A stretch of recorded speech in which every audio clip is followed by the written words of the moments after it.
Ginoong Agosto ay kinikilala. Ginoong tagapagawad, magandang araw. Magandang araw din po sa mga kapakapansal.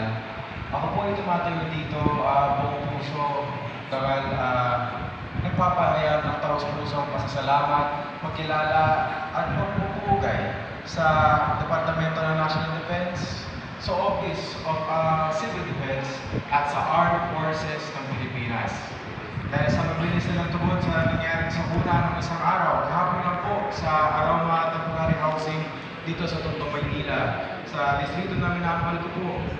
Alam niyo po na magpapagabot po ang mga balita na narinig ko tuwing nagka-incidente na sunod-sunod ang sunog.